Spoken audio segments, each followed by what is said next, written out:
Shalom Aleihim. Pagi ini senang sekali saya bisa berjumpa dengan saudara sekalian. Dan saya ucapkan Hak Sameach Yom Sukkot 5781 untuk saudara sekalian. Bapak Yahweh memberkati. Pagi ini saya akan menyampaikan satu firman Tuhan yang telah ditentukan materinya, yaitu dengan tema Yahweh yang memimpinku, tanganku dipegang teguh. Saya coba untuk mencari ayat mana yang paling cocok dengan materi ini. Dan saya menemukan di dalam kitab Nabi Yesaya pasal 58 ayat yang ke-11. Yesaya 58 ayat 11, demikianlah bunyinya. Dan Yahweh akan selalu memimpinmu dan memuaskan jiwamu di tempat-tempat yang kering dan menyegarkan tulang-tulangmu. Dan engkau akan menjadi seperti sebuah taman yang diairi dan seperti mata air yang airnya tidak pernah kering. Amin. Buat firman Tuhan. Saudara, ini janji Tuhan yang menurut saya sangat luar biasa. Bahwa inti dari ayat yang cuma satu ini, saya bisa katakan bahwa Tuhan itu tidak bisa diganggu oleh situasi dan lingkungan. Tuhan juga tidak bisa diintervensi oleh kekuatan manapun juga. Sehingga janji firman Tuhan ini harus kita yakini bahwa ini juga berlaku untuk kita semua. Sekali lagi saya bacakan, saudara tanamkan ini di dalam hati, karena hanya dengan saudara menanamkannya di dalam hati, maka firman ini akan bekerja dengan baik untuk saudara sekalian. Sekali lagi saya bacakan. Saudara perhatikan kata-katanya dan masukkan di dalam hati saudara. Dan Yahweh akan selalu, perhatikan kata selalu, memimpinmu dan memuaskan jiwamu di tempat-tempat yang kering. Perhatikan tempat-tempat yang kering. Dan menyegarkan tulang-tulangmu. Dan engkau akan menjadi seperti sebuah taman yang diairi dan seperti mata air yang airnya tidak pernah kering. Janji firman Tuhan ini harus kita pegang karena kondisi keadaan yang ada di dunia saat ini itu ibarat seperti yang ditulis di sini, di tempat-tempat yang kering. Saudara pergi ke negara manapun, kasusnya selalu sama, yaitu apa? Corona. Selalu semua sama begitu, saudara-saudara. Tetapi saya katakan janji Tuhan ini berlaku bagi kita dimanapun kita berada. Janji Tuhan kalau kita lihat di dalam kitab suci kita, itu sangat banyak sekali, saudara-saudara. Tetapi yang menjadi pertanyaan adalah, kenapa jikalau janji Tuhan itu begitu banyak, tetapi yang sering kali kita temukan adalah orang-orang yang kalah dalam menghadapi dunia ini.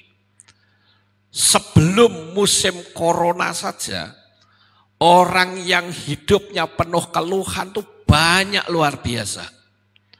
Ada yang mengaku utangnya banyak, ada yang mengaku problem rumah tangganya berat, ada yang mengaku putus asa karena di PHK, dan masih banyak sekali kesulitan-kesulitan yang dihadapi oleh anak-anak Tuhan.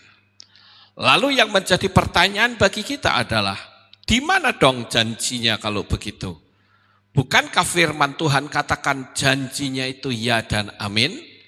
Kalau janjinya ya dan amin, harusnya juga berlaku juga untuk kita. Berlaku juga untuk orang-orang yang katanya percaya kepada Tuhan. Tetapi kenapa yang terjadi justru sebaliknya? Seperti kalau kita lihat di dalam kitab Ekah atau kitab Ratapan, saudara akan menemukan di sana bagaimana orang-orang Israel yang meratap. Mereka seolah-olah melihat sebuah fakta atau kenyataan bahwa dunia itu menjadi terbalik. Orang-orang yang tidak percaya kepada Bapa Yahweh justru mereka bisa beria-ria, bersorak-sorak. Tetapi orang-orang yang percaya kepadanya justru mengalami banyak sekali kendala dan hambatan. Jadi kalau begitu pertanyaannya, yang salah itu Tuhan atau manusianya? Menurut saudara yang salah Tuhan atau manusianya? Halo? Pasti manusianya. Lalu kalau begitu, kalau manusianya yang salah, kita mesti cari tahu dong. Kesalahannya itu ada di mana? Nah, kesalahannya saudara-saudara, karena mereka berpikir bahwa kalau Tuhan yang memimpin, berarti kita cuma tinggal ongkang-ongkang kaki saja dan tidak harus melakukan apapun. Itu yang keliru, saudara-saudara. Sama seperti ketika Tuhan berkata, besok aku kirimkan mana kepadamu untuk makananmu sehari-hari. Tuhan janji loh, dia akan kirimkan mana. Tetapi apakah mana itu akan datang dengan sendirinya? Dan bangsa Israel di dalam tenda cuma tinggal mangap saja mulutnya. Lalu mana itu masuk ke mulutnya? Tentu tidak, saudara-saudara. Bangsa Israel harus keluar dari tenda. Dia harus memunguti mana itu. Artinya apa?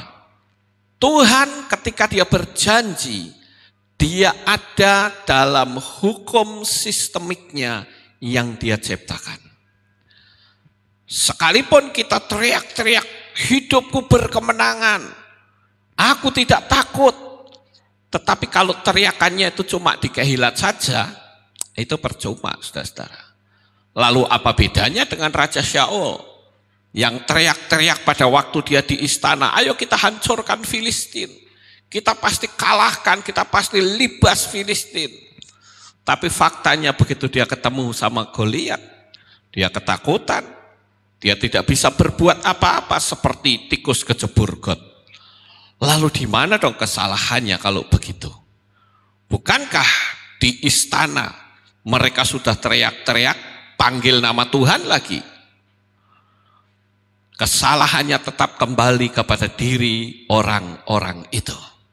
Yaitu apa? Dia kalah mental.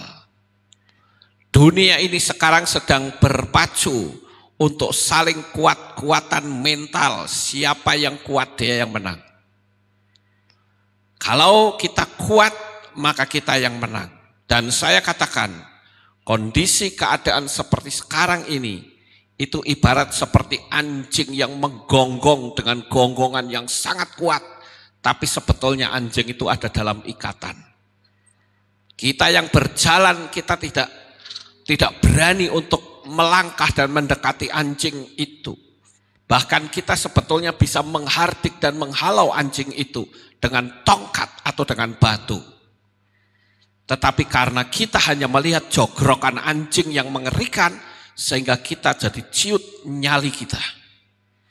Dan itu berarti janji Tuhan tidak bisa berlaku bagi kita. Janji Tuhan berlaku bagi orang-orang yang membangkitkan hidup dan berada dalam jalan sistemiknya Bapa Yahweh. Ini yang sering kali dilupakan oleh banyak orang, saudara-saudara. Bahwa dia berpikir dengan janji Tuhan itu segalanya beres. Ya sudah, saya tinggal ungkang-ungkang kaki, semuanya akan datang kepadaku. Keliru, pandangan seperti itu salah. Karena faktanya banyak orang-orang yang hidupnya itu selalu kalah dan selalu bertanya, di mana janjimu Tuhan? Saya selalu mengatakan dengan iman dan percaya bahwa janji Tuhan tidak bisa diintervensi oleh situasi dan keadaan. Amin. Saya berulang kali mendapatkan konseling dari subscriber. Saya bersyukur subscriber saya naik terus dan sudah mendekati 100.000. Dan banyak sekali orang yang bertanya, yang telepon saya walaupun mereka itu subscriber yang baru. Mereka selalu hidup di dalam kekalahan dan mereka tanya bagaimana caranya. Saya katakan, kamu jadi subscriber berapa lama? Saya belum lama, Pak. Paling baru 1 bulan. Nah, kalau baru 1 bulan berarti Anda belum lihat banyaknya video saya. Video saya itu ada 1000 video lebih yang di YouTube. Anda mau tanya soal masalah apapun, ada di video saya. Bicara alam supranatural, saya punya. Bicara motivasi, saya punya. Bicara masalah kerohanian, saya punya. Dan kita tinggal menselaraskan saja butuhnya apa. Tinggal ditulis dan keluar. Tetapi Bapak Ibu, rata-rata dari orang yang konseling dengan saya, itu 90% hidup dalam kekalahan. Mereka katanya bahkan sudah Kristen puluhan tahun. Bahkan ada yang berkata, sejak dari kandungan ibuku, aku sudah Kristen katanya. Lah kalau begitu mengapa Anda ikutin kepercayaan yang tidak memiliki kekuatan apa-apa? Di situ saya punya kesempatan untuk menggiringnya masuk dalam karya besar Bapa Yahweh. Nah, Bapak Ibu yang terkasih, kalau mau bicara tentang pimpinan Tuhan, maka saya katakan, kurang apa bangsa Israel? Tuhan sendiri yang berjanji pada waktu dia ada di Mesir, pada saat dia di Misraim, Tuhan berjanji bahwa kamu akan keluar. Kurang apa Tuhan memimpin? Dia diberikan seorang pemimpin yang hebat seperti Mose. Kurang apa dia dipimpin? Dia dituntun sampai 40 tahun berputar-putar di padang gurun. Nah, sekarang yang justru kita perlu perhatikan adalah kenapa sih kok janji Tuhan seolah-olah cuman tinggal janji. Mereka berputar-putar di padang gurun terus. Saya menemukan kunci rahasianya, yaitu bangsa Israel terpengaruh dengan bangsa-bangsa lain yang juga ikut keluar. Perlu Bapak Ibu Saudara ketahui bahwa saat bangsa Israel keluar dari Mesir, ada bangsa-bangsa lain yang ikut keluar. Tujuannya apa? Mereka tentu banyak motivasi kalau dia ikut bangsa Israel. Yang pertama, dia bisa saja memiliki motivasi. Kalau saya tetap tinggal di Misraim, wah, jangan-jangan kita bisa digantikan untuk jadi budaknya orang Mesir. Itu motivasi yang pertama. Motivasi yang kedua, mereka ingin nonton mujizat Tuhan. Kok hebat amat bangsa yang disebut bangsa budak berani melawan Firaun yang memiliki kekuatan yang sangat luar biasa. Bahkan pada saat itu saya boleh katakan kekuatan terbesar di dunia ada di tangan Firaun. Bapak Ibu Saudara yang terkasih, ternyata mereka saat keluar, pikiran mereka tidak ikut keluar. Nah, ini yang harus saya perbaiki. Saya tidak tahu saudara punya problem apa saat ini. Apakah saudara punya problem dalam rumah tangga? Apakah saudara punya problem di dalam keuangan? Utangnya banyak, ditagih sama pinjol atau pinjaman online, saudara harus dimaki-maki habis-habisan. Hari-hari ini Kita sering melihat ada anak-anak Bapak Yahweh yang terjerat pinjol. Nggak tahu di sini ada atau tidak. Saya mau tanya, jawab jujur, siapa yang kejerat pinjol, angkat tangan. Tidak ada, puji Tuhan. Saya berharap jangan pernah berurusan dengan pinjaman online. Itu rentenir. Hati-hati saudara-saudara. Kalau saudara sampai pinjam online, memang syaratnya gampang. Cuman saudara kirim KTP saja, dana langsung cair. Nggak ada survei. Tetapi saudara tahu, pada saat saudara ngeklik, maka seluruh isi HP saudara diretas oleh mereka. Saya pernah dimaki-maki oleh orang dengan kata-kata yang super kasar. Saya berpikir kalau saya masih hidup lama tak ajak keluar bareng. Karena saya sudah hidup baru, jadi saya menghindari. Ya, mereka ngucapin kata-kata yang super kasar. Saya berpikir, aduh untung kamu ketemu saya sudah seperti sekarang. Kalau ketemu saya dulu, saya bilang yuk kita keluar yuk, kita ketemuan. Dan saudara pasti tahu urusan belakangnya seperti apa. Karena dari dulu saya tidak pernah takut dengan ancaman. Nah, ini menjadi sebuah pembelajaran. Saya tidak utang, tapi saya yang dikejar-kejar disuruh nagihkan. Emangnya saya debt collector, enak aja lu siapa? Nah, hati-hati Bapak Ibu ya. Jangan sekali-kali berurusan dengan hal-hal yang seperti itu. Saudara hutang 10 juta, saudara bisa bayar sampai 200-an juta loh, enggak main-main itu. Maka saya katakan, pakai saja hukum firman Tuhan. Kalau saudara lihat video saya sudah mengajarkan di sana hukum law of attraction, hukum daya tarik menarik. Dan pagi hari ini saya juga akan memberitahukan kepada saudara apa yang menjadi kekeliruan dari bangsa Israel atas janji Tuhan, di mana Bapa Yahweh berjanji bahwa kamu akan masuk ke Kanaan dan di sana berlimpah susu dan madu. Tetapi faktanya mereka berputar-putar sampai 40 tahun. Sekalipun memang kitab suci mengatakan bahwa sandal mereka tidak rusak, mereka dipelihara, tapi kalau dipelihara dalam keadaan kekeringan seperti itu, saya maka tidak mau, saudara-saudara. Saya mau bypass dari Mitsrayim langsung ke Kanaan. Kalau saya pikir-pikir, saudara, orang berjalan kaki dari Mesir atau Mitsrayim menuju Kanaan, jalan santailah. Sebut saya ulur waktu paling top 2 tahun. Dari Mesir ke Kanaan. Kok ini bisa berputar-putar 40 tahun itu apa maksudnya? Bukankah kita juga seperti itu, saudara-saudara? Janjinya Tuhan kita terima, tapi hukum sistemiknya kita tidak pernah mau melakukannya. Dan yang terjadi, kita hidup dalam kekalahan. Saudara yakin nggak kalau Tuhan itu maha tahu? Amin.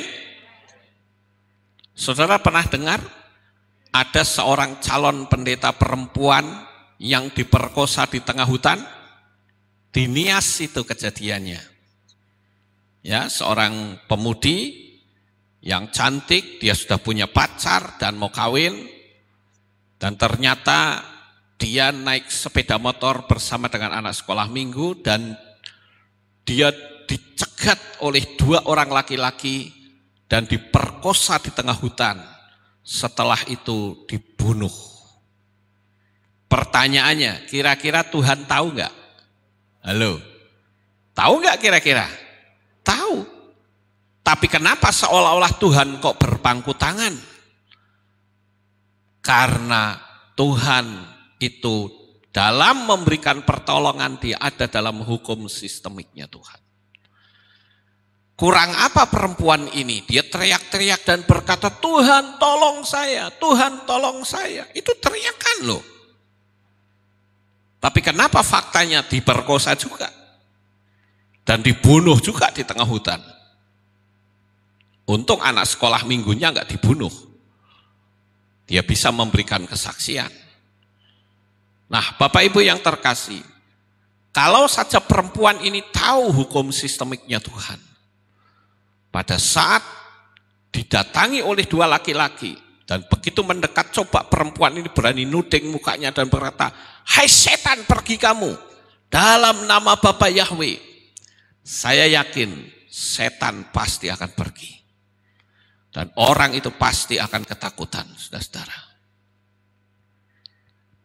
Tetapi karena dia tidak berada dalam jalur sistemiknya Tuhan, maka begitu ketemu pria itu, dia takut. Takut itu di luar sistemiknya Tuhan. Takut itu berarti energi negatif. Bapak Ibu Saudara yang terkasih, saya akan bacakan ayat firman Tuhan. Bagaimana bangsa Israel yang berada di padang gurun, dia terpengaruh oleh bangsa-bangsa lain yang tidak berkompetensi sama sekali, nggak ada hubungannya sama sekali dengan bangsa Israel. Tuhan berjanji untuk membawa bangsa Israel dari Misraim menuju ke Kanaan. Itu janji Tuhan hanya untuk orang Israel. Orang-orang non-Israel atau orang Goyim, dia tidak tahu menahu tentang hal itu.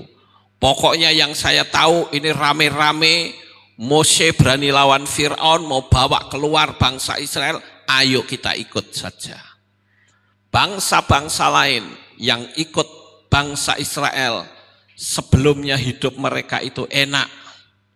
Hidup mereka bukanlah budak, yang budak itu khusus bangsa Israel. Dan apa yang terjadi saudara, saat orang-orang Goyim ikut bangsa Israel, disitulah dia menjadi pengganggu iman. Saya bacakan untuk saudara, saudara bisa menerapkan dalam pikiran saudara. Saya baca dari kitab Bemidbar atau kitab Bilangan pasal 11 ayat 1 sampai 6 dikatakan demikian. Dan bangsa itu menjadi jahat ketika bersungut-sungut di telinga Yahweh. Dan Yahweh mendengar dan menyalalah murkanya. Lalu api Yahweh menyambar ke antara mereka dan melahap di bagian ujung perkemahan itu. Dan orang-orang itu berseru-seru kepada Mose. Lalu Mose berdoa kepada Yahweh dan api itu padam. Maka dia menyebut nama tempat itu Tabera karena api Yahweh membakar mereka. Dan para penghasut yang ada di tengah-tengah mereka didorong oleh hawa nafsu rakus. Dan Bani Israel juga berbalik dan menangis serta berkata, "Siapakah yang akan memberi kami makan daging? Kami ingat akan ikan yang kami makan di Mesir dengan cuma-cuma dan mentimun dan semangka, juga bawang prei dan bawang merah serta bawang putih. Tetapi sekarang selera kami kering, tidak ada sesuatu apapun kecuali mana yang nampak." Jadi sangat jelas sekali Bapak Ibu di sini bahwa orang-orang Goyim ini ikut memberikan kontribusi bagi bangsa Israel, yaitu kontribusi atau sumbangan yang negatif. Mereka bersungut-sungut dan orang Israel terpengaruh. Jadi apa yang disungut-sungutkan bangsa-bangsa lain, Israel juga ikut-ikutan. Sekalipun kita tahu bahwa kalau kita baca dalam kitab suci tadi, bangsa-bangsa Goyim yang bersungut-sungut itu di luar dari tenda-tenda Israel yang ditetapkan untuk mereka mendirikan tenda. Dikatakan di sini di ujung Ya. Tetapi Bapak Ibu, orang-orang itu ketika memberi pengaruh negatif itu sudah dimusnahkan oleh Tuhan. Tetapi apa yang diucapkan oleh mereka itu terekam di pikiran mereka. Kok bisa-bisanya mereka berkata, di Mesir kami makan cuma-cuma, kami ingat akan ikan. Yang makan ikan itu siapa? Yang makan bawang prei itu siapa? Yang makan mentimun itu siapa? Itu kan bangsa-bangsa lain, kecuali saat pada zaman Yosef atau Yusuf. Itu betul, mereka makan bawang prei, makan segala macam makanan yang paling enak di Mitzrayim. Tetapi pada zaman Moshe, mereka tidak menikmati makanan enak. Makanan enak itu hanya bisa dinikmati oleh orang Mitzrayim atau Mesir dan bangsa-bangsa lain yang memiliki uang yang banyak. Bapak Ibu Saudara yang terkasih, jadi di sini sangat jelas sekali saat mereka ada di dalam kebingungan di padang gurun akibat suara-suara yang buruk dari luar, bangsa Israel akhirnya mikir, oh iya juga ya, ngapain kita mesti keluar? Lebih baik kita tinggal aja di Mesir. Nah, Bapak Ibu yang terkasih, saat ini saya akan memberikan masukan untuk saudara. Bagaimanakah cara kita berpikir sehingga janji Tuhan itu betul-betul berlaku untuk kita? Hal yang pertama yang harus saudara ketahui adalah jangan pernah mencampurkan iman saudara dengan kondisi dan keadaan yang ada saat itu. Karena kita hidup di zaman sekarang, jangan pernah saudara mencampurkan iman. Saya katakan bahwa Tuhan itu tidak bisa diintervensi oleh keadaan seperti apapun. Kalau boleh saya tanya kepada saudara, dalam kondisi corona yang belum berakhir ini, bisa atau mampukah Tuhan memberkati kita? Mampu? Ya. Saudara jawabnya kayaknya mampu gak ya? Mampu. Ya mampu lah ya, mampu lah. Daripada gak dijawab kok Pak Lukas nesu. Bisa seperti itu. Tapi saya katakan, saat Anda menjawab dengan energi yang mampu, itu tanda energi saudara masih kecil. Kalau saya ditanya orang, Pak Lukas mampu gak kira-kira Tuhan memberkati Pak Lukas? Oh sangat mampu. Tuhan saya tidak bisa diintervensi oleh orang lain. Amin. Nah saya tanya ulang, kasih energi. Loh aku selalu main-main sama energi Bapak Ibu. Mampukah Bapak Yahweh memberkati hidupmu di hari-hari yang seperti ini? Nah itu kan lebih berenergi bukan? Iya toh? Tapi kenapa tadi pertanyaan saya mampu gak? Ya mampu. Kenapa seperti itu saudara-saudara? Apakah Anda belum terbiasa? Saya ajari supaya terbiasa. Nggak usah digubris orang mau ngomong kita gila kayak emang gua pikirin. Kalau saya bilang gila nggak apa-apa, yang penting kaya raya. Saudara mau nggak gila tapi kaya, dianggap gila tapi kaya? Oh kalau saya mau banget saudara-saudara. Semakin banyak orang ngomongin saya gila, makin kaya saya. Ya. Itu yang pertama yang harus kita ada Bapak Ibu. Ayo kalau kita mau jujur, berapa banyak pikiran kita terpengaruh dengan orang-orang di luar sana. Apalagi di luar sana banyaknya keluhan, saya di PHK, bagaimana nanti saya kerjanya, tolong dong kasih jawaban. Pak Pendeta biasanya jawabnya simple dan klasik, berdoa saja. Saya bilang itu bukan jawaban. Kalau saya yang dibegitukan, berdoa saja ya Pak Lukas, saya bilang ora usah dikongkon. Ya, wis ngerti. Betul nggak Bapak Ibu? Kalau saudara tanya sama saya, Pak saya menghadapi masalah gini, tolong gimana Pak? Saya jawab berdoa saja ya Bu. Rasa dikongkon aku ngerti. Ya, tapi piye carane? Ini yang harus menjadi jalan keluar, Bapak Ibu. Jadi yang harus kita lakukan yang pertama, kita ada dalam hukum sistemiknya Bapak Yahweh. Dan saudara harus yakini di dalam hatimu yang paling kuat, Tuhan, kondisi separah apapun tidak akan pernah bisa menjangkau hidup saya. Bila perlu saudara pakai ayat. Sekalipun 1.000 orang rebah di sisi kirimu dan 10.000 rebah di sisi kananmu, tetapi hal itu tidak akan menimpa kita, Bapak Ibu. Tetapi kenapa kok faktanya menimpa? Ya kita izinkan itu masuk dalam hidup kita. Itu kesalahannya. Begitu ada perusahaan kolab, 2 perusahaan kolab, 5 perusahaan kolab, 1.000 perusahaan kolab, dia tengok ke kanan, wow lebih banyak lagi nih. Terus pikiran kita ngomong apa? Lagi perusahaan besar saja bisa kolab, apalagi saya. Dan saudara, alam semesta akan berkata apa? Tunggu ya giliranmu, enggak lama hancur kamu. Paham nggak Bapak Ibu? Saya paling keras, paling menentang hal-hal seperti itu.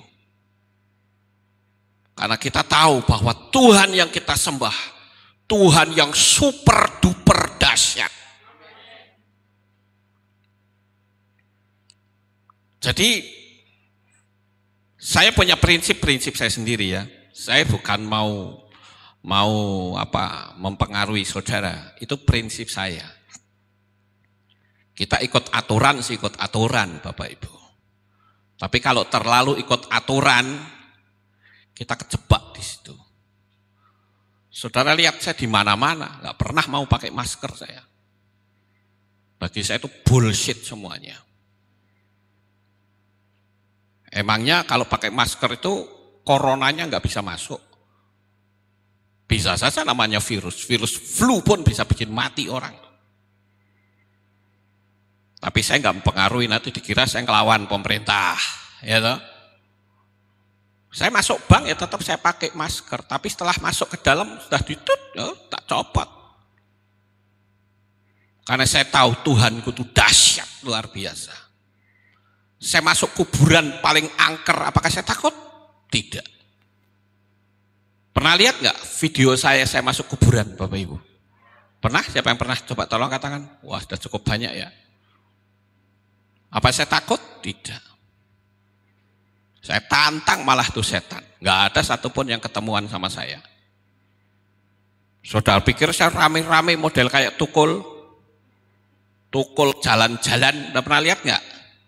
Itu kan rame-rame seombrokan orang 10 apa 20 orang ada, itu aja masih gemetar.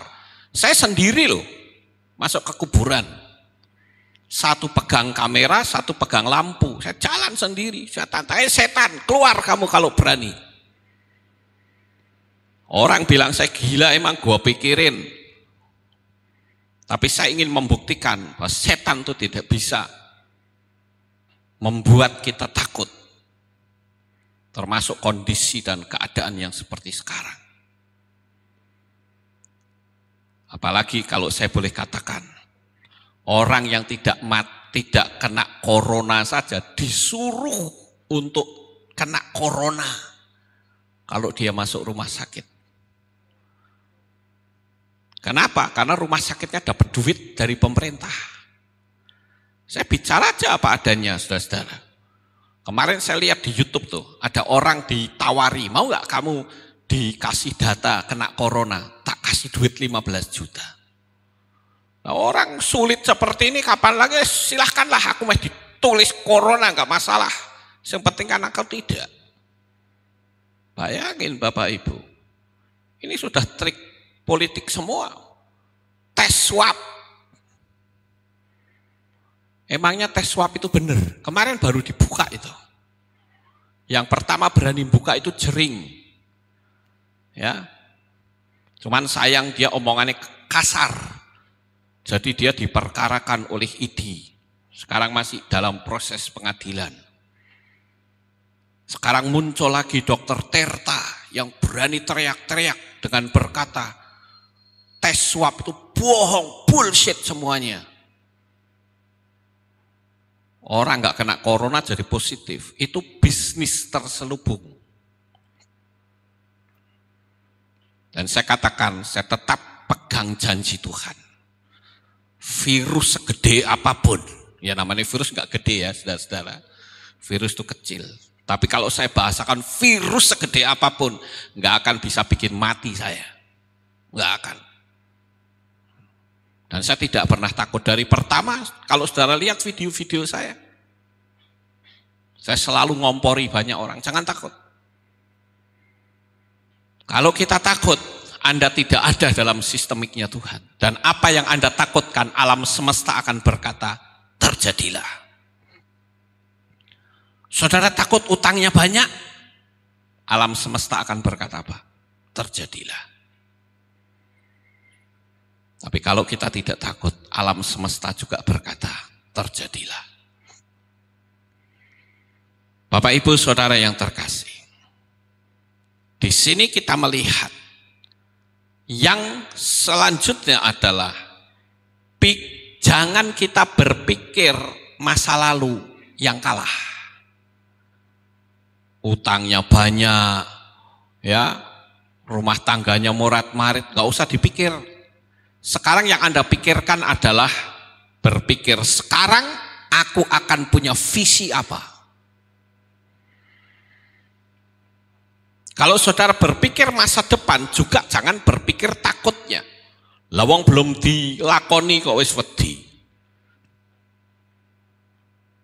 Ada orang yang konseling sama saya, dia bilang, Pak, masa depan saya bagaimana? Kondisinya seperti ini semakin menurun. Saya balik tanya, menurut kamu bagaimana? Dia bilang, kayaknya kok sulit. Saya bilang, benar. Dan itu akan sulit sampai kamu mati. Tapi kalau kamu tadi berkata, aku tidak takut. Hidupku makin diberkati. Dan alam semesta akan berkata, ya, aku dukung kamu. Bapak Ibu yang terkasih, Tuhan itu tidak bisa diintervensi oleh keadaan seperti apapun, separah apapun. Contoh gampangnya begini loh Bapak Ibu. Kalau saudara melihat duta besar Amerika, dia di Indonesia, kira-kira menurut saudara duta besar itu ketakutan enggak kalau ekonomi Indonesia ambruk? Halo? Enggak akan takut. Kenapa sih kok tidak takut? Ya karena dibayari sama pemerintah Amerika. Saudara yakin enggak kita itu duta besar kerajaan Syamayim? Dan yakin enggak kalau kita sebetulnya juga dipelihara oleh dia? Apalagi kita sudah punya tema yang luar biasa, super duper hebat. Yahweh yang memimpinku, tanganku dipegang teguh. Nah, kalau kita dibelani orang saja, kita betul-betul membela mati-matian loh saudara. Apalagi Bapak Yahweh.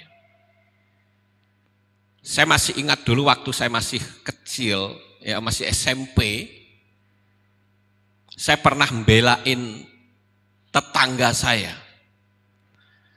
Karena dia waktu sekolah itu cegat orang, selalu bilang Cino.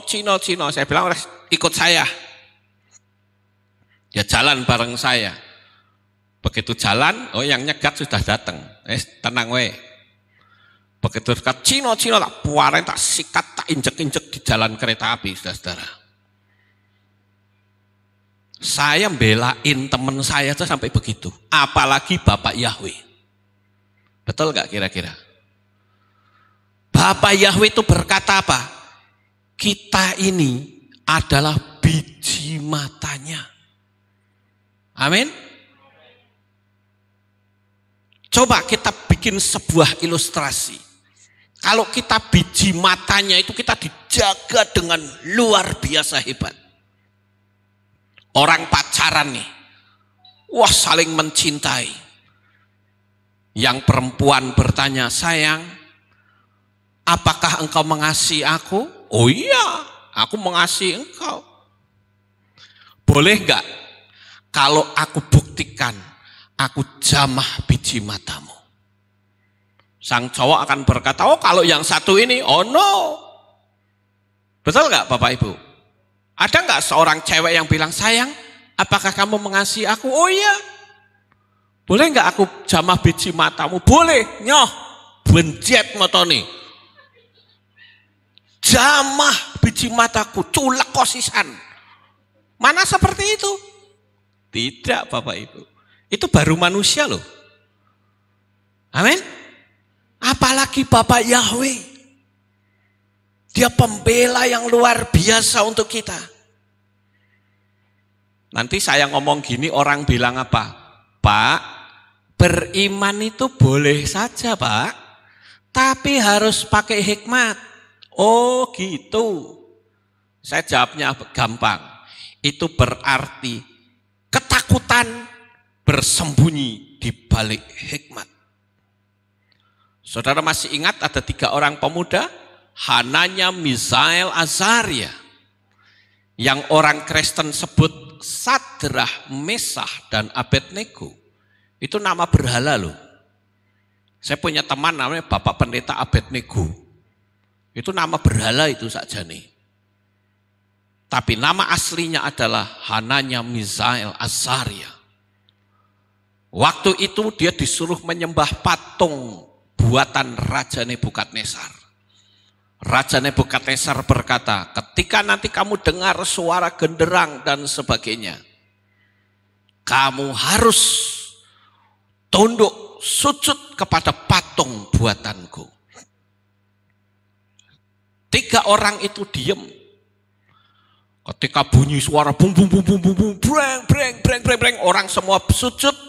3 orang ini tetap berdiri tegak, saudara-saudara. Ayo kira-kira kalau di situ ada Pak Pendeta ngomong apa kira-kira? Ini enggak pakai hikmat akal budi. Betul enggak, saudara? Apa susah sih sujud sajalah. Paling-paling 1 menit sujudnya. Tuhan itu kan maha pengampun. Ya toh? Nanti kalau sudah breng-breng-breng selesai, orang-orang pada bubar, sujud sama Tuhan, minta ampun. Itukah yang namanya iman? Tidak. Iman itu gila betul, saudara-saudara. Dan apa yang diucapkan 3 orang ini betul-betul menginspirasi hidup saya. 3 orang itu berkata, ketika ditanya, hei Hananya, Misael, Azaria, mengapa kamu tidak mau sujud kepada patung buatanku? 3 orang itu berkata apa? Aku tidak akan sujud karena aku hanya sujud kepada Bapak Yahweh. Dan dialah yang akan tolong saya. Tetapi seandainya dia tidak tolong saya, perlu Tuanku Raja ketahui bahwa aku tetap tidak akan tunduk kepada patung buatan Tuanku Raja. Itu baru iman. Saudara, kalau saja dia ada di depan saya tak ikut teplok tangan rame untuk 3 orang itu. Berapa banyak di antara kita yang selalu mengkaitkan iman dengan hikmat akal budi. Kalau sudah bicara hikmat akal budi, ya wes sampaikan saja masalah iman, pakailah hikmat. Dan saya katakan itu bukan iman. Pada waktu Kefa diombang-ambingkan angin sakal, dia ketemu Yesua di tengah danau. Dan Kefa atau Petrus teriak, itu hantu. Yesus bilang apa? Ini aku. Petrus berkata, kalau memang itu engkau, suruh aku jalan di air ini. Dan Yesus katakan apa? Silahkan. Dan Petrus melangkah kaki. Coba kalau Petrus menggunakan logika, enak aja nih orang ngomong logika dong. Nyemplung ya kelelep. Iya toh? Tapi faktanya tidak, saudara-saudara. Itu yang namanya iman. Iman memang gila-gilaan. Dan iman tidak butuh support dari orang lain. Iman itu dasar keluar dari dasar hati. Saya berkali-kali ya, orang bilang begini, saya jawabnya gampang. Paling-paling mati. Mau mati besok, mati lusa, mau mati 10 tahun, sami mawon. Betul nggak Bapak Ibu? Lo mati 10 tahun sama mati besok sama nggak? Sama. Ngapain kita takut? Itu loh. Kemudian yang kedua, cobalah kita masuk dalam hukum sistemiknya Tuhan, yaitu apa? Katakan hal-hal positif pada diri sendiri. Katakan pada diri sendiri, aku kuat, aku mampu. Dan setan akan menjawab berkata, jangan sombong. Kemarin saya memberikan satu materi, judulnya adalah dua sisi yang berbeda. Orang sombong dan orang beriman itu sama enggak, saudara? Halo, menurut saudara sama enggak? Tolong dijawab nih pertanyaan saya. Sama atau tidak? Lo bingung toh? Sekali lagi, tolong jawab. Iman dan kesombongan itu sama atau tidak? Sekarang saya gampang gini dah. Karena saudara bingung. Siapa yang jawab iman dan kesombongan itu sama? Angkat tangan. Tidak ada angkat tangan toh? Siapa yang menjawab bahwa iman dan kesombongan itu berbeda? Angkat tangan. Lah terus yang tidak angkat tangan tuh saudara milih yang mana?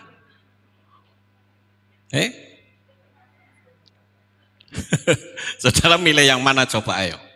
Saya katakan iman dan kesombongan itu sama.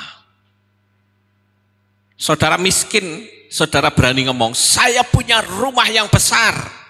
Orang akan berkata apa? Sombong. Iya toh? Sama enggak? Sama.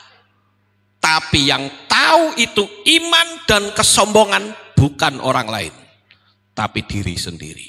Paham Bapak Ibu? Saya nggak urusan orang mau ngomong Pak Lukas sombong, emang gue pikirin itu iman bagi saya. Kalau mau bicara kesombongan, saya akan tanya pada diri saya sendiri, apa yang bisa disombongkan? Wong saya sekolah yang nggak pernah tamat, saudara. Dan saya tidak malu ngomong dimanapun. Tahun 75 saya pernah sekolah di kota Semarang ini. Dan kota Semarang ini nggak asing buat saya. Saya dulu sekolahnya di STM di Jalan Sompok. Itu benar nggak kalau saya nuding ke situ? Sompok di situ bukan? Oh salah, di sono.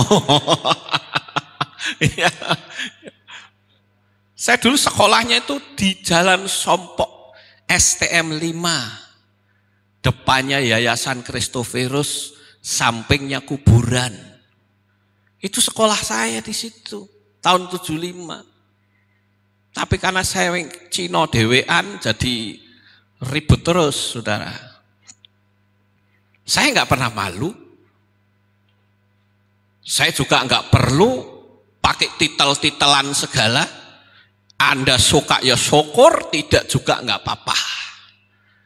Saya berulang kali mengatakan begitu, faktanya orang tertarik dengan khotbah saya.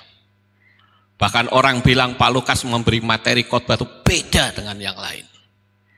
Karena banyak menyingkap dunia alam supranatural.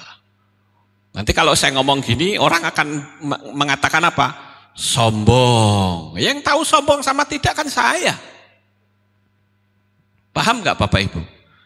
Berani nggak saudara berkata, aku kaya raya? Berani? Berani. Gitu. Coba belajar untuk punya power, saudara-saudara. Saya katakan, kalau saudara berani mengucapkan sesuatu yang dahsyat, itu ibarat energi, bahan bakar. Saudara punya mobil Alphard yang baru, tapi nggak ada bahan bakarnya, nggak akan bisa jalan, saudara. Saudara casingnya, saya beriman, tapi kalau disuruh mengucapkan kata-kata iman, nanti saya dikatain sombong, nanti saya dikatain angkuh, gegeden rumangsan. Tahu gegeden rumangsan nggak orang Semarang? Tahu ya? Saya ingat dulu pada waktu saya mengimani gedung bioskop, saudara. Ada satu jemaat yang menurut saya itu mengganggu banget. Masalahnya mengganggu kenapa? Karena dia orang tua. Netak sikat kok dia orang tua, nggak disikat kata-katanya ganggu. Dia selalu ngomong gini, Pak Lukas, mbok wes, nggak usah mikir gedung sing gede. Pak Lukas itu di Magelang itu ibarat orang ditaruh di hutan, penduduknya isine mengkorengen pateken, peliharalah. Jadi saya nggak boleh kalau saya berpikir hal-hal yang besar, nggak usah. Wong itu sudah ngomong sama pemilik tempat ini. Kalau tempat ini boleh dipakai sama Pak Lukas. Saya jawab, tapi saya tidak suka. Ya nggak usah seperti itu. Maaf ya Pak, kalau saya katakan Pak Lukas itu gegeden piak kurang cagak katanya. Saya bilang terserah. Saudara tahu ketika gedung itu sudah saya dapatkan, tak panggil si omnya itu. Karena saya dianggap menentang, nggak mau ikuti dia, sehingga dia keluar. Pada waktu peresmian, waktu itu ada penandatanganan prasasti sama wali kota. Saya undang om itu, saya datengin, om, gimana om? Jadi toh? Dia jawabnya apa? Ya itulah iman Pak Lukas. Jawabnya mengkono kayak ngono, saudara. Bayangin. Iman itu mengatasi logika. Coba berapa banyak di antara saudara kalau pagi-pagi saudara kesini pernah berhadapan dengan kaca bukan? Halo? Nah, kalau saudara berhadapan kaca, saudara ngomong apa? Ada yang cerita sama saya ngikutin kata-kata Pak Lukas katanya. Waktu saya berhadapan kaca, saya bilang ya ampun, kok aku elek temen yo. Kamu menghina penciptamu loh, cuma macam-macam loh. Harusnya kamu katakan, wow, aku cantik sekali. Aku ciptaan Bapa Yahweh yang hebat. Ketika saudara ngomong gitu, tahu nggak? Di dalam diri saudara, itu ada energi, aura yang begitu luar biasa, cerah. Jadi sekalipun orangnya itu tidak cantik-cantik amat, tetapi menarik sekali saudara. Pernah nggak saudara lihat ada seorang perempuan gitu ya, nggak cantik-cantik amat, tetapi orangnya itu easy going, nyaman, enak sekali. Diajak bicara juga enak. Pernah saudara ketemu? Orang-orang yang seperti itu tuh auranya itu terang. Dia bisa pede. Nah, saudara, aduh kok elek banget ya wajahku. Nah kalau saudara terhadap diri sendiri saja sudah tidak menghargai, alam semesta juga akan berkata, iya memang kowe elek. Tapi kalau Anda bicara, betapa cantiknya aku, alam semesta juga akan berkata, benar, kau cantik, kau indah di mata Tuhan. Jadi ayo, saya ajari pagi ini saudara. Dan saudara ikutin pola saya, lihat hidupmu, kamu tidak akan pernah sama lagi. Kita tidak akan pernah sama dengan hari yang lalu. Tapi saudara juga harus berani mengagumi diri sendiri dan berbicaralah hal-hal yang positif. Sekarang yang ketiga. Percayalah pada kekuatan pikiran positif. Jika saudara berpikir positif, hal-hal positif akan datang dan hidup saudara akan terasa ringan. Tetapi sebaliknya, ketika saudara berpikir negatif, yang negatif juga akan menimpa saudara. Ini adalah hukum universal seperti layaknya sebuah hukum berat jenis. Kalau saudara punya benda, saudara jatuhkan, tek gitu, jatuhnya ke bawah apa ke atas? Bawah. Itu seluruh Amerika, seluruh dunia jatuhin benda mesti jatuhnya ke bawah. Nggak mungkin saudara jatuhin kunci, malah kuncinya terbang ke atas. Nggak ada, saudara-saudara. Itu sudah hukum. Begitu juga kalau kita banyak berkata hal-hal yang besar, hal-hal yang positif, hal-hal yang dahsyat, maka hal itu yang akan terjadi. Itu pasti. Bukan semoga, bukan mudah-mudahan. Kita lanjut lagi Bapak Ibu. Karena itu sudah tadi saya masukkan dalam beberapa ilustrasi. Yang keempat adalah, jangan berdiam diri.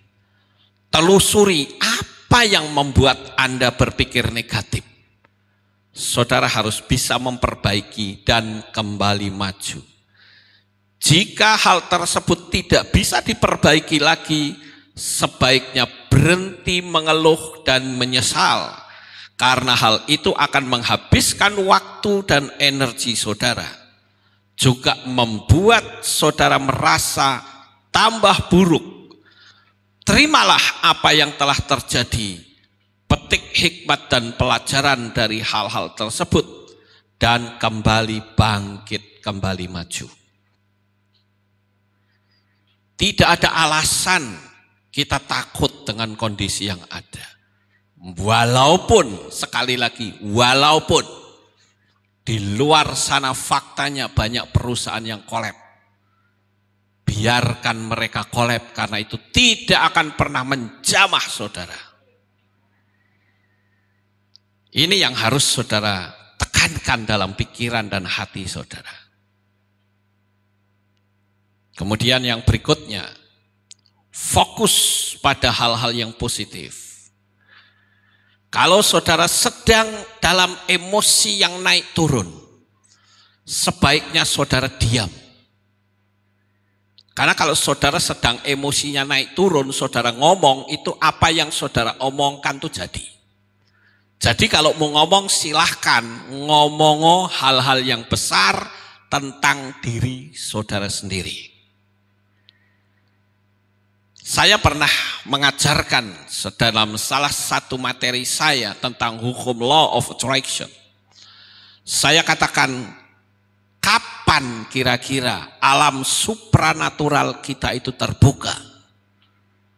Saya katakan ada 3 hal ketika alam supranatural itu yang terbuka. Yang pertama, saat emosi saudara sedang diaduk-aduk. Itu alam roh buka lebar bahkan. Ketika saudara dihina, itu alam roh terbuka. Sama seperti tadi yang saya cerita, saya dihina, dicaci maki, ya, dengan kata-kata yang super jahat bagi saya. Saya langsung katakan, apa yang kamu ucapkan balik kepada kamu. Langsung tak pateni HP-nya. Dan ternyata dia terus menerus nelpon, tak hitung 19 kali dia telepon. Saya berpikir nih kalau saya diamkan, wah aku iso hidup lama ini kayak gini. Langsung tak blokir, saudara-saudara. Sudah sampai hari ini nggak bisa ngubungin saya. Sekarang yang dihubungi kantor Kehilat. Wah itu yang kerja kantor diteror habis-habisan. Pertama diangkat, shalom, selamat pagi. Hei biadab. Saya bilang, copot kabelnya. Nggak usah dilayanin orang kayak gitu. Dia kan cuma berani teriak-teriak saja, saudara-saudara. Kecuali kalau saya yang utang. Loh saya ndak utang kok. Saya diteror suruh nagih ke utang. Emang gua pikirin. Jadi kita tidak boleh terpengaruh dengan hal-hal itu, kita putuskan. Ya, kita fokus pada hal-hal yang positif. Saya juga pernah mengajarkan, coba saat saudara bangun pagi, berilah nama untuk hari di mana saudara bangun. Tadi saya katakan alam terbuka pada saat hati kita di apa tadi? Diaduk-aduk. Betul nggak Bapak Ibu? Itu ketika hati saudara diaduk-aduk tuh ngerti tuh alam roh tuh terbuka lebar loh. Harusnya saudara ngomong, aku kaya raya, aku diberkati. Oh itu cepat banget itu. Karena tidak ada critical area yang menghambat kita. Kalau dalam alam logika itu otak kita ada di gelombang delta. Itu gelombang yang bisa memblokir alam pikiran bawah sadar kita. Tapi ketika emosi kita diaduk-aduk, itu gelombangnya bukan gelombang delta otak kita. Otak kita itu ada di gelombang theta. Dan saudara tahu gelombang theta itu gelombang yang persis sama dengan gelombang alam semesta. Jadi kalau saudara ngomong apa mesti jadi. Buktinya apa? Kalau orang emosi, orang sok ngomong apa? Tak bunuh kamu. Kejadian enggak? Kejadian? Kejadian. Karena gelombangnya sama, itu yang pertama. Yang kedua, pada saat saudara mau tidur liar-liar tinggal les gitu loh. Itu alam supranatural kita itu terbuka. Makanya kalau saudara punya anak, sebutlah anaknya tuh nuakal banget misalnya ya. Masih kecil nuakalnya minta ampun. Coba saudara masukkan sugesti kepada anak itu. Ketika mereka sedang tertidur pulas digoyak-goyak. Bangunin sebentar, dia kan mulai langsung saudara tanamkan kata-kata, anakku, kau anak yang cerdas, kau anak yang hebat, kau anak yang luar biasa. Itu kata-kata saya masuk loh. Kata-kata kita masuk ke alam supranatural. Lihat, lakukan itu terus, nanti tak berubah anak saudara karakternya. Pada saat kita mau tidur, begitu juga pada saat kita bangun tidur. Saat kita bangun tidur, kita hanya punya waktu 5 sampai 10 detik saja. Itu alam roh kita sedang terbuka. Makanya kalau orang baru bangun doyak, belum lurus toh saudara, masih fly. Itu hanya waktu 5 sampai 10 detik. Kalau saudara yang ngalami begitu bangun tidur, cepat katakan, aku kaya raya, aku hebat, aku pandai, aku cerdas. Dan itu yang saya lakukan, saudara-saudara. Emang Pak Lukas cerdas? Orang sekolah loh kowe. Saya bilang, emang gua pikirin. Begitu, saudara. Berani ngelawan seperti itu? Atau saudara bingung? Saya mau tanya, yang saya katakan ini saudara paham nggak? Ini penting loh untuk perjalanan hidup selanjutnya. Kita tadi punya tema itu hebat, ini temanya luar biasa menurut saya. Makanya saya waktu dapat tema dari Pak Nino, saya bilang, wah dahsyat banget ini tema. Ini yang saya mau. Kenapa? Karena tema hebat kita nggak ngerti cara menjalankannya. Itu hanya sebuah slogan yang kosong. Sekarang kita lihat yang keenam. Bergeraklah. Bergeraklah. Kita harus mampu melepaskan endorfin, saudara-saudara. Dan salah satu di antaranya kita bisa melepaskan endorfin itu ketika kita berolahraga. Nggak tahu kenapa kemarin saya dikasih hadiah sepeda. Mungkin kalau saudara lihat Facebooknya istri saya dapat sepeda. Walaupun sebetulnya ada perlombaan foto suka, hadiahnya sepeda. Saya belum foto-foto sudah dapat hadiah sepeda. Di tempat kami ada jemaat yang punya toko sepeda dan sepeda listrik. Itu laku banget. Saya dikasih sepeda listrik sampai 3 kali. Beda semua. Yang belakangan sepeda listrik yang kecepatannya bisa 60 km per jam. Nggak ada suaranya lagi mau wus gitu. Kemarin datang lagi bawa sepeda ontel, saudara. Pak Lukas, olahraga katanya. Ya, olahraga. Wah, saya naik sepeda bareng sama istri saya, sama anak pastori, ngontel. Walaupun sampai rumah saya tele-tele geledak. Ya enggak apa-apa, yang penting coba dulu. Ya toh. Walaupun dalam hati saya, wah, podo wae sepedanya kok enak sepeda listrik ya.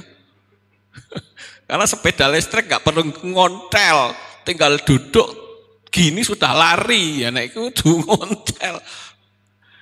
Tapi nggak apa-apa, itu satu hal yang bagus dan saya pikir itu bisa datangnya dari Tuhan. Kenapa? Karena saya selama ini memang tidak pernah olahraga, saudara-saudara. Pekerjaan saya banyak, saya kalau tidur paling ya sampai jam 2 pagi, jam 1, jam 2 yang ributkan istri saya terus pap tidur.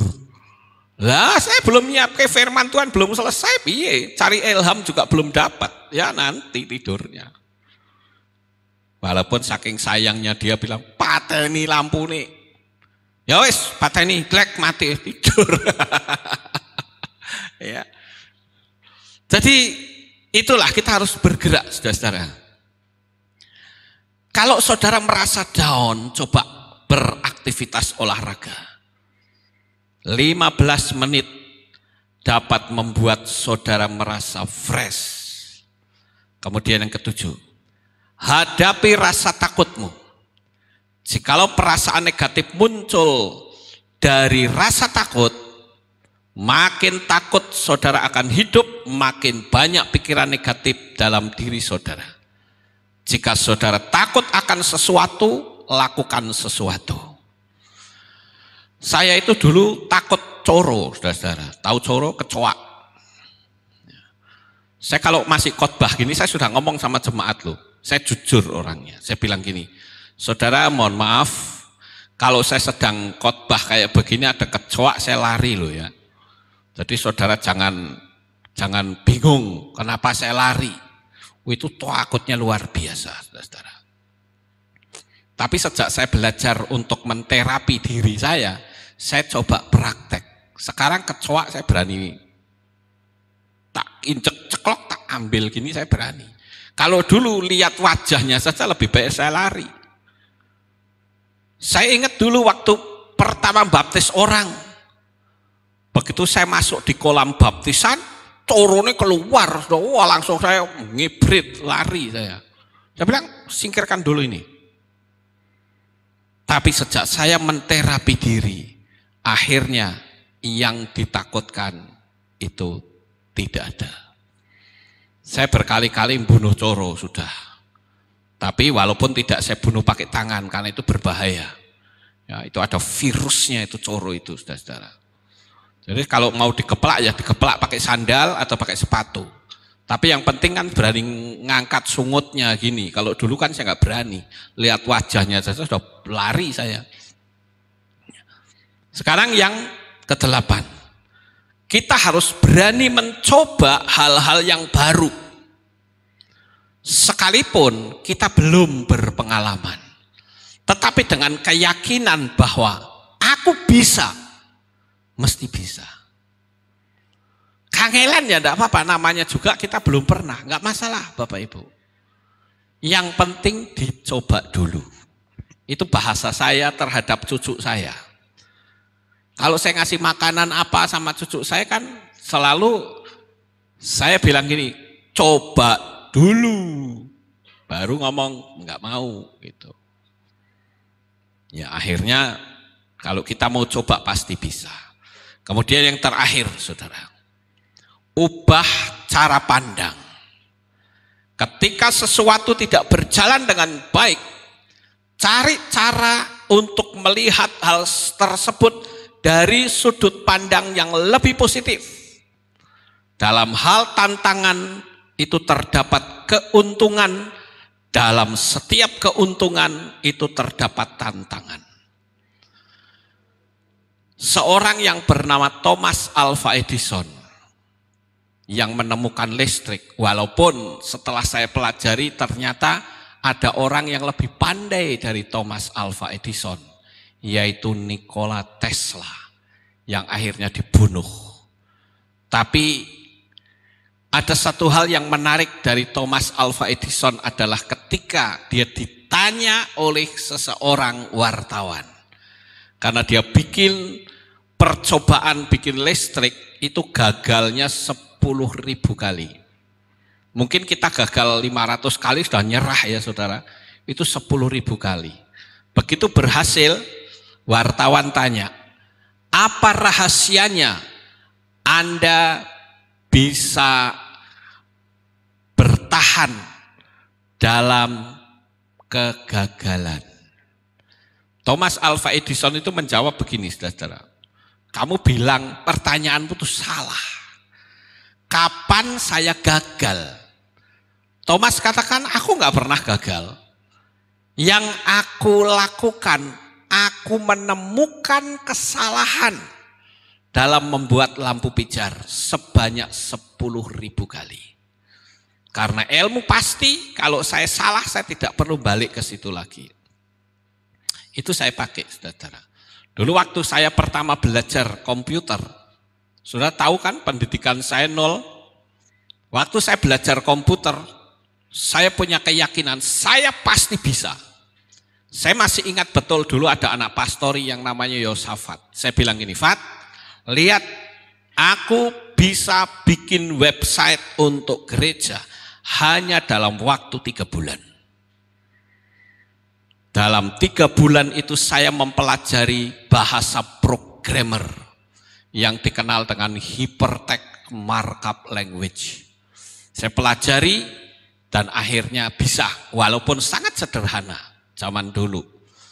Sekarang ya sudah nggak perlu mempelajari kayak begitu karena program-program komputer sudah banyak sekali yang bagus-bagus, nggak perlu pakai bahasa HTML. Tapi dulu saya pakai pelajaran HTML, saya pelajari sendiri. Inilah yang saya bisa sampaikan.